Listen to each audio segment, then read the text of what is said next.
الرحمن الرحیم الحمد للہ الذی اکرمنا بنعمائہ التي لا تعد ولا تحصى والصلاة والسلام علی سیدنا محمد المصطفیٰ وعلى آلہ واصحابہ المجتبی الی یوم القیامہ اما بعد۔ حضرات، انسان کو جو طرح طرح کی ضرورتیں ہیں، ان ضرورتوں میں سے اہم ترین ضرورت لباس بھی ہے۔ اس لباس کے مختلف مقاصد ہیں۔ لباس کا پہلا مقصد ہے انسان کا جسم چھپ جائے، خصوصاً جسم کے وہ حصے کہ جن کا برہنہ ہونا باعث شرم ہے، ان حصوں کو چھپانا لباس کا پہلا مقصد ہے۔ لباس کا دوسرا مقصد ہے انسان سردی اور گرمی سے اپنے آپ کی حفاظت کرتا ہے۔ گرمی میں ہلکا لباس پہنتا ہے اور سردیوں میں گرم لباس پہنتا ہے، تو انسان کا جسم لباس کے ذریعے سے سردی اور گرمی سے بچ جاتا ہے۔ اور تیسرا اہم ترین مقصد ہے لباس کے ذریعے سے انسان اپنی جسم کو سجاتا ہے۔ قرآن کریم میں اللہ تعالیٰ شانہ نے ارشاد فرمایا، یا بنی آدم قد انزلنا علیکم لباس یواری سوآتکم وریشا، اے بنی آدم، اے انسانوں، میں نے تمہارے لیے لباس بنانے کے ذرائع پیدا کیے ہیں تاکہ تم اپنے بدن کو چھپا سکو اور اپنے بدن کو سجا سکو۔ چھپانا اور سجانا، یہ دونوں قرآن کریم نے مقصد بیان فرمائے۔ لباس کے سلسلے میں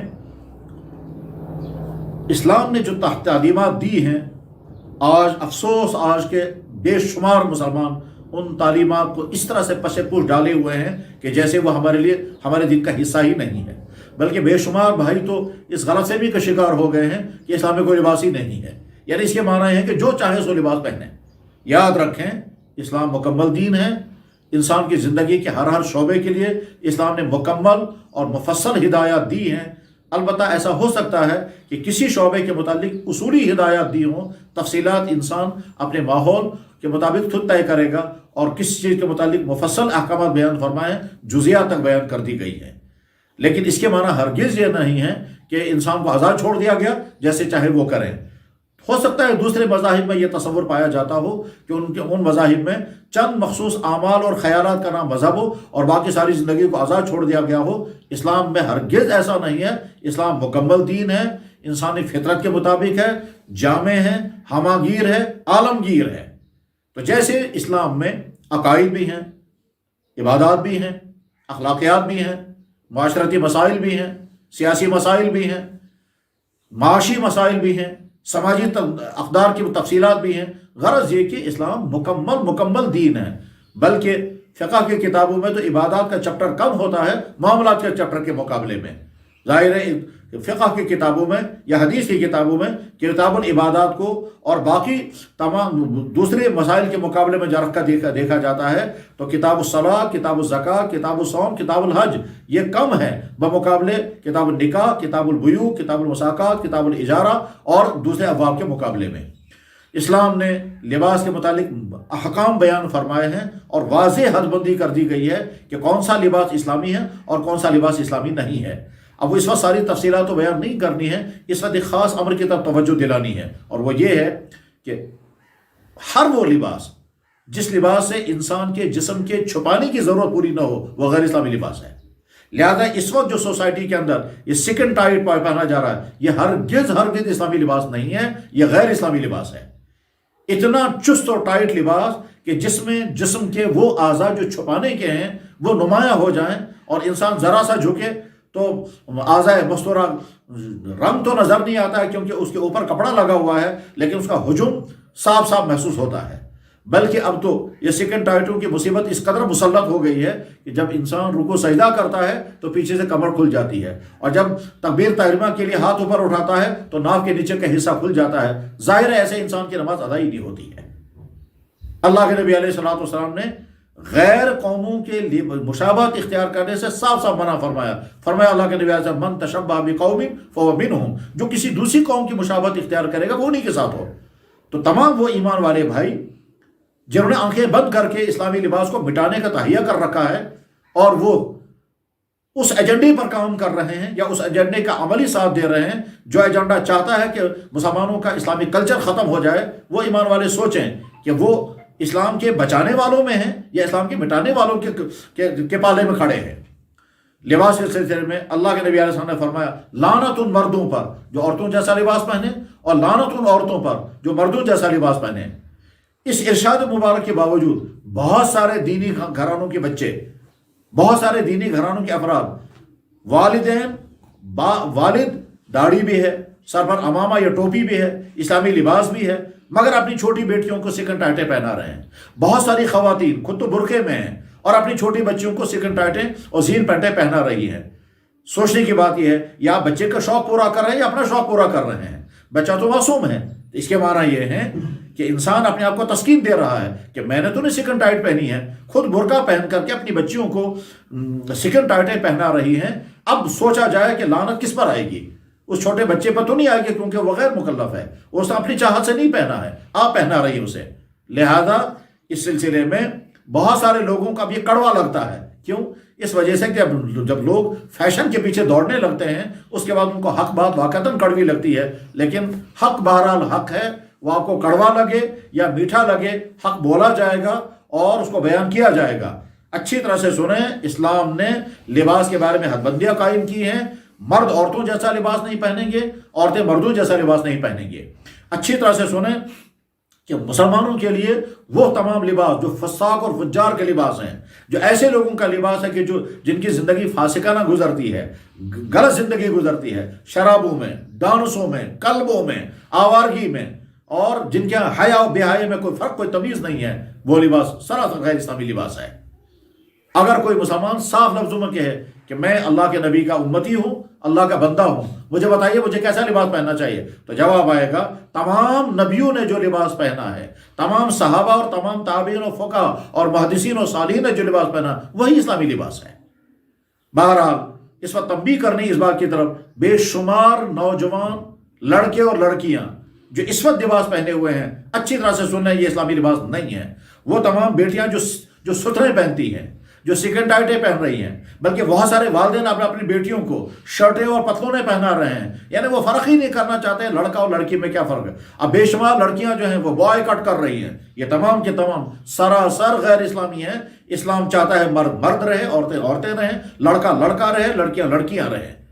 عورتوں کو تو اپنے لباس میں ہی فخر کرنا چاہیے، نہ یہ کہ وہ مردوں جیسا لباس پہن کر کے یہ لباس چاہے جہاں بھی پہنا جا رہا ہو، چاہے عرب ملکوں میں ہو، چاہے اجمی ملکوں میں ہو، چاہے مقامی سطح پر یا باہر کی سطح پر ہو، یاد رکھیں انسانوں کے کلچر کا اظہار شکل و صورت سے اور لباس سے ہی ہوا کرتا ہے۔ اور بھی چند چیزیں ہیں جہاں سے انسانوں کے کلچر کا اظہار ہوتا ہے، اس میں سب سے نمایاں ترین چیز انسان کی شکل یعنی چہرہ اور اسی میں داڑھی ہے، اور انسان کی دوسری چیز جس سے انسانوں کے کلچر کا اظہار ہوتا ہے وہ ہے انسان کا لباس۔ وہ نوجوان جو سنت کا لباس پہنتا ہے، سر پر ٹوپی یا امامہ اور جسم پر صالحین جیسا لباس، وہ نمائندگی کر رہا ہے اسلام کی اپنے عمل کے ذریعے سے۔ اور اس کے مقابلے میں ہمارا وہ نوجوان کہ جو غیر اسلامی شکل اپنا کر کے، آج کے وہ بال کہ جن بالوں کے بارے میں اللہ کے نبی نے صاف صاف فرمایا کہ یہ منع ہے، حدیث میں بخاری میں موجود ہے، قضا کو منع کیا گیا۔ آج کے نوجوان جو سر کے بالوں کو اس طرح سے چاروں طرف سے صاف کر کے پھر سر کے اوپر والے بال کھڑے کرتے ہیں، یہ وہی ہے جس کو اللہ کے نبی نے منع فرمایا تھا۔ تو شوق کے ساتھ آج کا نوجوان جو ہے وہ بال اپنائے ہوئے ہے۔ اس کے مقابل ایک طرف سے وہ نوجوان ہیں کہ جو سر پر امامہ، چہرے پر داڑھی، سنت کا لباس، اور قدم قدم پر سنت کو نور اس کے جسم اور حلیے سے ظاہر ہوتا ہے۔ اس کے مقابلے میں دوسرا وہ نوجوان ہے جس کے چہرے پر اللہ حفاظت فرمائے گناہوں کی نحوست، سر پر غیروں کا جیسا سٹائل، اور بدن اس پر لباس وہ والا جس پر لعنتیں اترتی ہیں۔ اسے پرہیز کرنا چاہیے، خاص طور پر وہ حضرات جو خود دینی لباس پہنے ہوئے ہیں مگر اپنی بچیوں کو سکن ٹائٹیں پہنا کر کے پھراتے ہیں اور فخر کرتے ہیں، چاہے فنکشنوں میں، اسپتالوں میں، دفتروں میں، اسی طرح سے سکولوں میں۔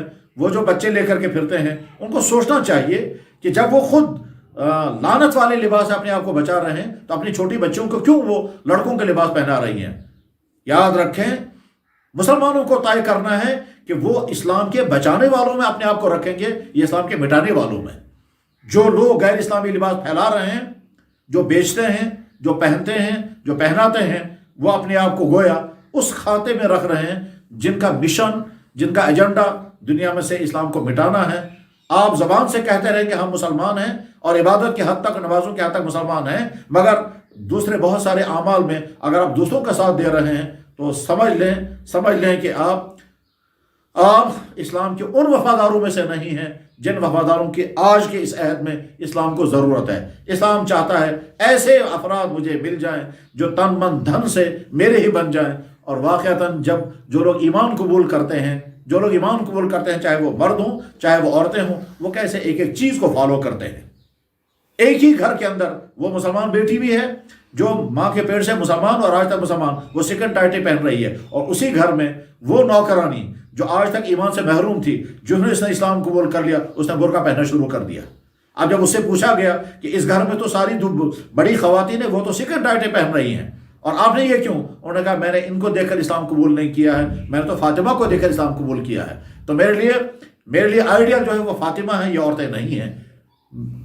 یہی حال مردوں کا بھی ہے۔ بہرحال اسلامی لباس کو سمجھیں اور اس کو عملانے کی کوشش کریں، اور شیطان کے نرغوں کا شکار نہ ہوں۔ قرآن کریم میں اللہ تعالیٰ شانہ نے لباس کے بارے میں جہاں تذکرہ فرمایا، وہاں آگے شیطان کا تذکرہ کرتے ہوئے اللہ فرما رہے ہیں شیطان چاہتا ہے کہ تم ننگے ہو جاؤ۔ چنانچہ اس وقت ساری دنیا میں جو ڈریس کوڈ چل رہا ہے وہ یہ شیطانی ڈریس کوڈ ہے کہ جس میں کسی نہ کسی طرح سے انسان ننگائے ہو جائے۔ اب سکن ٹائٹیں اتنی کم اور شرٹیں اتنی چھوٹی کر دی گئی ہیں کہ آدمی نے ہاتھ اوپر اٹھائے تو ناف کے نیچے کا پورشن کھل جاتا ہے، رکوع سجدہ کریں تو پیچھے والا حصہ کھل جاتا ہے۔ چنانچہ جو لوگ یہ نماز پڑھنے کے لیے سکن ٹائٹیں پہن کر آتے ہیں، اکثروں کی نمازیں درست نہیں ہیں، اس لیے کہ جو ہی وہ رکوع سجدے میں جاتے ہیں، پیچھے سے جب حصہ کھل گیا اور کھلنے کے بعد پھر کھل گیا اور جو حصہ ڈھکا رہتا ہے اس میں بھی پیچھے والوں کو صاف نظر آ جاتا ہے بدن کا حصہ کس طرح کا ہے، تو یہ لباس کا مقصد پورا ہوا ہی نہیں۔ جب لباس کا مقصد پورا ہوا نہیں، یہ مکمل ننگا پن ہے۔ یاد رکھیں اس طرح سے آپ کی نمازیں ادا نہیں ہوں گی، اور اپنے آپ کو دھوکے میں مت رکھیں کہ ہماری نمازیں صحیح ہو رہی ہیں۔ اور بہت سارے بھائی تو وہ ہیں ایک طرف سے حدیث پر عمل کرنے کا جذبہ ہے اور دوسری طرف سے غیر اسلامی لباس پہن کر کے فخر کرتے ہیں۔ اللہ ہم کو سمجھ عطا فرمائے۔ اس گفتگو میں تھوڑی سی تلخی آ گئی، اللہ معاف فرمائے، اور اس تلخی کا وجہ جو ہے وہ ہے ہمارے معاشرے کی بگڑتی ہوئی صورت حال ہے۔ اللہ ہم کو معاف فرمائے اور ہم کو اپنا اور اپنے بچوں کا سدھار کرنے کی توفیق عطا فرمائے۔